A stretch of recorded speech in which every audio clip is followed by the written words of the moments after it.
Hi everybody, welcome to the astrology chat for July 27th, 2024. The challenge for today is to not disassociate. Make sure that you take the time to allow yourself to process, to feel, to think, to journal. And not just today, but really start a practice of doing that in some way if you haven't already done that. Right, we are now entering into the long season of Mercury retrograde in Virgo, and it's going to hop back into Leo, but then move back into Virgo. But nonetheless, there is this really potent ability for the next few months to really do a very mindful and systematic redesign of who you are, not in the sense of you becoming somebody else that everybody else loves, but you really putting in the work to love who you are and making your life built around that principle of the daily practice of listening to yourself, loving yourself, striving, resting, finding the natural flow of your own personal authenticity.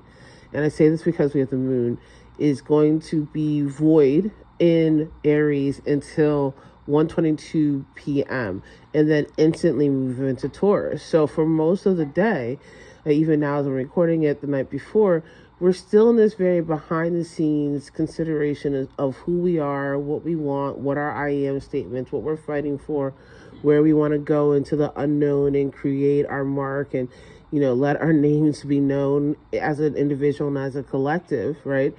And then when the moon moves into Taurus, there's really this desire to get work done around it, to get really physical. And there's going to be a really strong pull to get physical with not just wherever this is happening in your chart, but just overall, right? There's this very much this energy of being able to extend all of this to every part of your life. So let yourself go wide in your healing. Let yourself go wide in the redesign.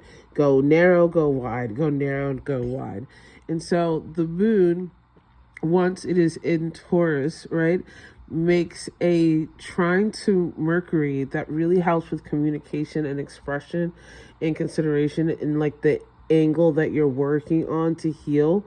While the moon was in Aries, though, it conjuncted Chiron. And so this is where this is really deep ability to be aware of like your inner child, what needs to be healed, the pains, the wounds, the things that have been like kind of lurking, right? But not just to like scare you, but to say, okay, we're ready to do the work to heal around this.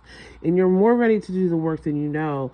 But either way, if you build a life, build systems that enable you to do the work, then you'll be surprised, right? So then we have this beautiful trine to Mercury. We do have a square between the sun and Pluto retrograde. And this is again where there's this heavy feeling.